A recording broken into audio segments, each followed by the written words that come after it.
What is up, watch family people thingies? Welcome to another edition of Talking Timepieces with Tony.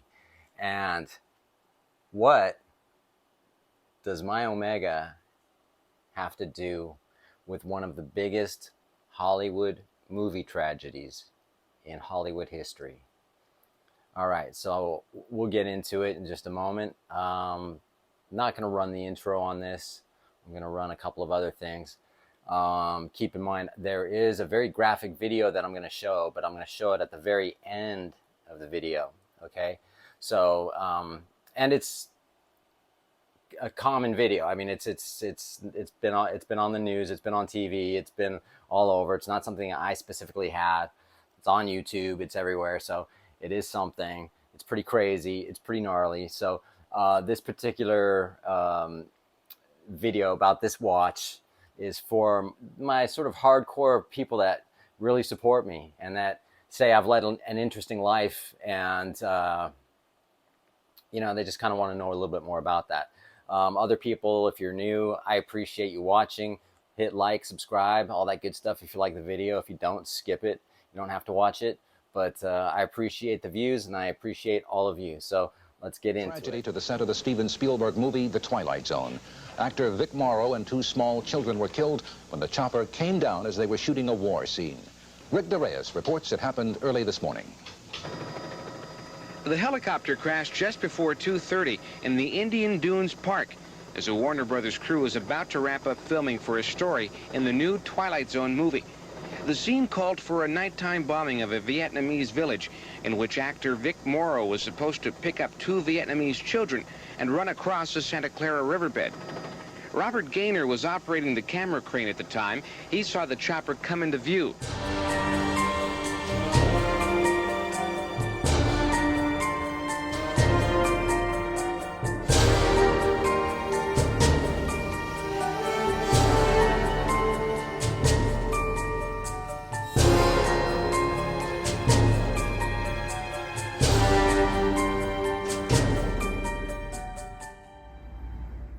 Okay, so today we're going to be talking about this Omega, my newest. I mean, it's a few months old. Omega Seamaster 300M Professional. That's right. What's this got to do with what we're going to talk about today? Well, I'll explain. Okay, so we're going to talk about my dad. All right, my dad was a famous movie helicopter stunt pilot for the movie industry, Hollywood, back in the day when it was absolutely super cool to be in the film industry. My dad is widely recognized. He's pretty much a legend in the stunt world and helicopter stunt world and airplane, fixed wing, that kind of thing. He was well loved. He was well respected. Anybody who knows him and everybody who knows him who was in Hollywood in those days. Passed away July 23rd of 2004, so it's just a little after his anniversary. So this is kind of almost like a tribute to him. But before any of you sit there go, oh no, that's how he gets his watches, he's got his dad's money or anything like that. It's not like that at all. I got nothing when he passed away, okay? My dad was extremely hard on me to the point where he said I would never amount to anything. I'd be a bum on the streets. So I kind of proved him wrong. And we made amends prior to him passing away. And after he passed, my mom did say that he was very proud of what I accomplished. And I was one of the only kids that in the family that never asked for anything. And I did everything on my own. I'd been homeless through that.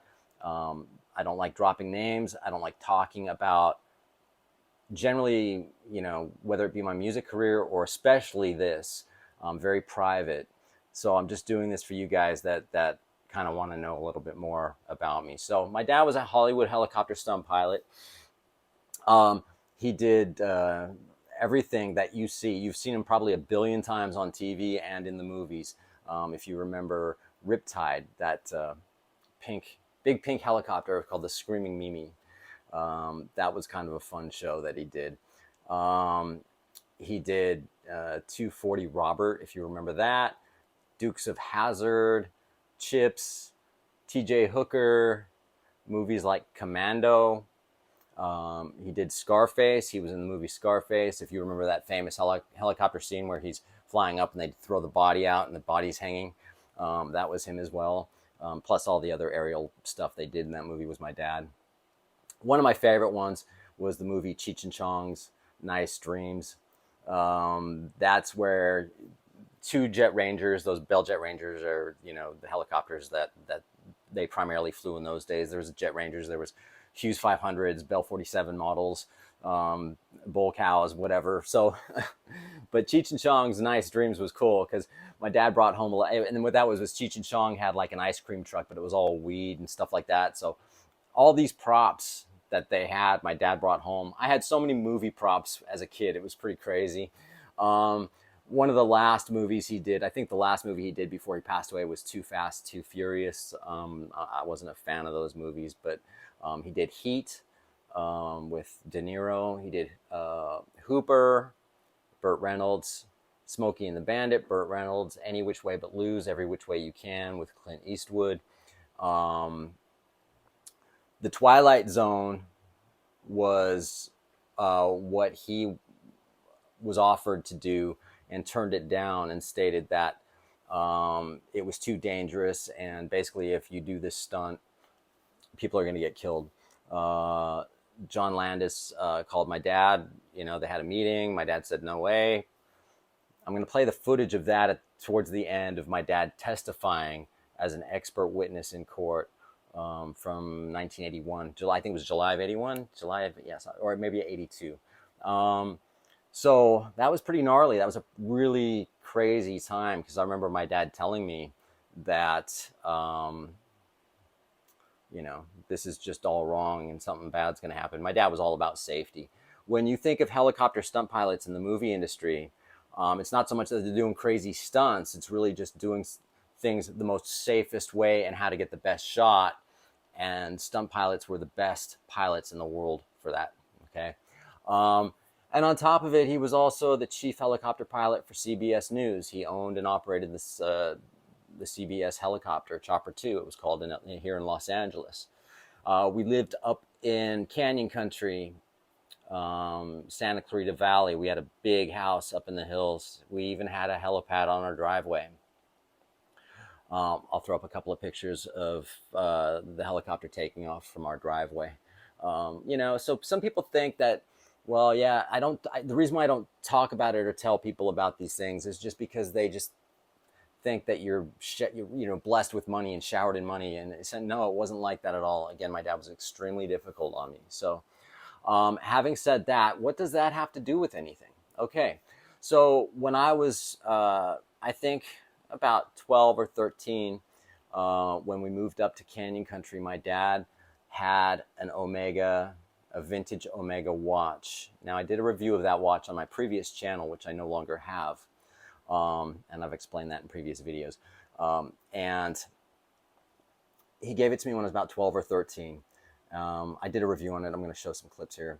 And I had that watch for a couple of years, and then my dad took it away from me because I didn't know how to look after nice things. Well, I was 12, 13. I was into motocross, tennis. I wanted to be a tennis player. I was, BMX bike riding. A vintage Omega watch didn't really mean a whole lot to me, right? So when he got sick, and we started I'd go up and visit them occasionally. He was wearing the Omega watch one night. And I said, oh, I remember that Omega watch. I used to have it. And he goes, yeah, you can have it again over my dead body. Now, my dad had a real sense of humor, so he was joking. Anyway, when he passed away, he hadn't passed away. My mom called me. They were living up in Park City, Utah at the time. And my mom called me and said that my dad didn't wake up, but he hadn't passed yet. So I couldn't have gotten on a flight quicker. I got there about 15 minutes after he passed away. I poured 2 glasses of beer, went into the bedroom where he was at, and closed the door, and I had a conversation with him. Talked about everything in the past and everything. Sort of reconciled. I know it sounds strange to some of you. Anyway, so that same night, my mom came downstairs, and she handed me the Omega watch. Now, this was in 2004, July 23rd of 2004. I had that watch all the way up until just a few months ago. Why don't I have it anymore? I didn't sell it. I certainly wouldn't sell it. But I got to know my little sister a little bit more. And when I found out she had told me she was a huge Omega fan, without knowing I even had a watch channel, and she knows so much about Omega watches. If you don't know anything about that, just go back in my history of videos and watch her video of the Omega Speedmaster. And she was so stoked when I think I'd sent her a picture of it or whatever. She was like, I'm so glad you still have that watch, blah, blah, blah. And because she's such an Omega fan, she just, it blew me away. I couldn't believe it. So I thought what I would do was for her birthday in May, surprise her and send her that watch for her birthday, which I did. I've had it. I had it from 2000. Well, I had it since since I was about 12 years old for a couple of years, and then I had it from 2004 up until this year, May of this year, and now she has it. So it's still in the family, and she loves the watch. So when I gave her the watch, I thought, well, geez, now I need another Omega. Now keep in mind. Oh, cheers, guys. Friday night beer is awesome. Keep in mind, I was never a huge Omega fan, but I did like the Seamaster. Wasn't sure I wanted to buy it, but I've been thinking about it for quite some time. And essentially, I wanted to get a DeVille, but Bindi Jewelers didn't have them, so I went in. This watch spoke to me and spoke to me and spoke to me. And so I just said, you know what? This is the watch. Since I gave my dad's Omega watch, which actually belonged to his dad. So it was actually essentially my grandfather's watch, and my dad's from London, and it was his grandfather from England. So this watch has been in the family for a long freaking time, right? So this watch was more or less what I would say a replacement. It's not really a replacement. It's a substitute because I didn't have one, and I figured that my dad wouldn't mind that if I gave that watch to my sister, then I could have this Omega 300. Something that I would really wear because I wasn't wearing the vintage one. So that's what this watch means to me. I have a little segment video that I do. What does your watch mean to you? And that's what this one is. But because I know it was going to be a long video, I didn't just really want to get into that. So this was the watch I bought. So when I wear this watch, no Paco, when I wear this watch, I think about my dad. You know, although we had a very rocky relationship within the family, you know, we made amends towards the end. It was a sad way to do it, but that's just the way it was. So in a sense, you know, this is a tribute to my dad, you know. I never really, you know, I think about him a lot. I see him on TV an awful lot. So that how it triggers things, you know what I mean? I go, oh, that's my dad, you know. I don't walk around going, hey, it's my dad on TV. I mean, I grew up in this shit, you know what I mean? I grew up in Hollywood. That's why celebrity and all that stuff doesn't impress me, you know. When you're having a barbecue at your house and Clint Eastwood's there, you know what I mean, and you grow up and it just doesn't matter, right? So this watch means a lot to me because of that. So essentially, this has everything to do with Hollywood history.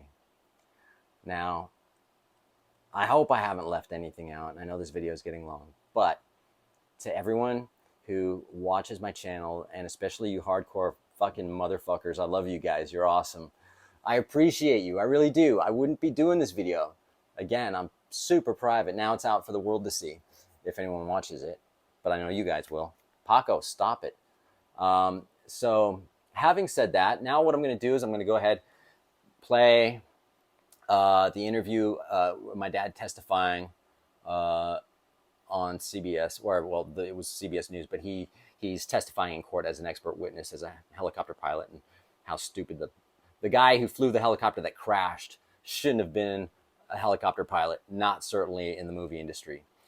It's a very sad situation. Vic Morrow and 2 children on top of that were killed. When the helicopter went down, the rotor blades took him off.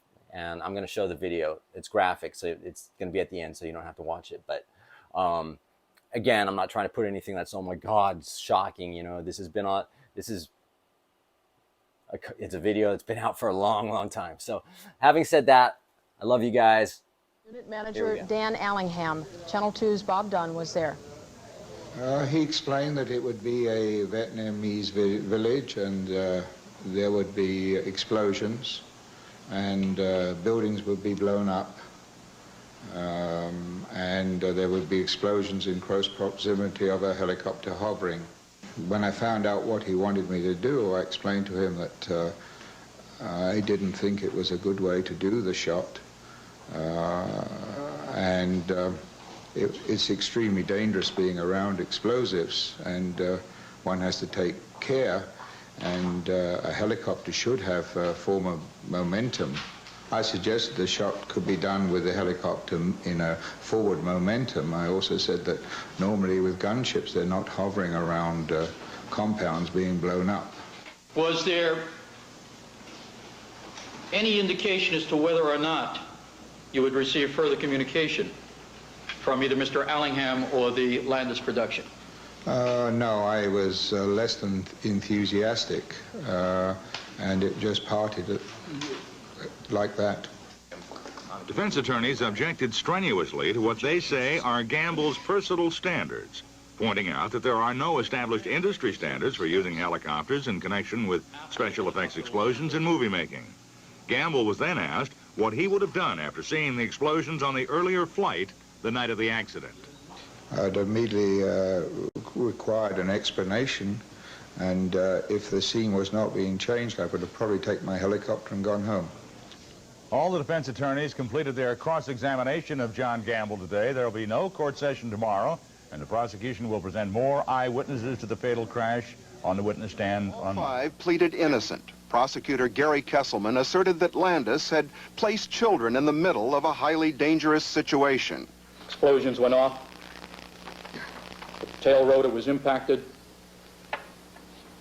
Caused the helicopter, Your Honor, to lose anti-torque control, spin out of control, and crash on top of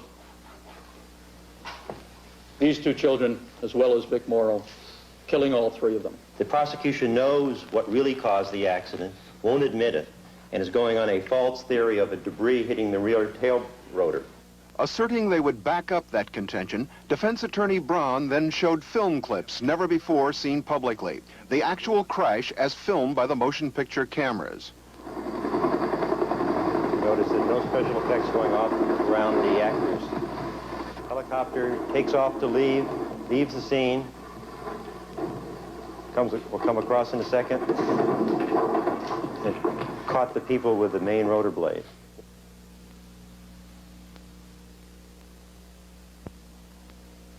David Dow, CBS News.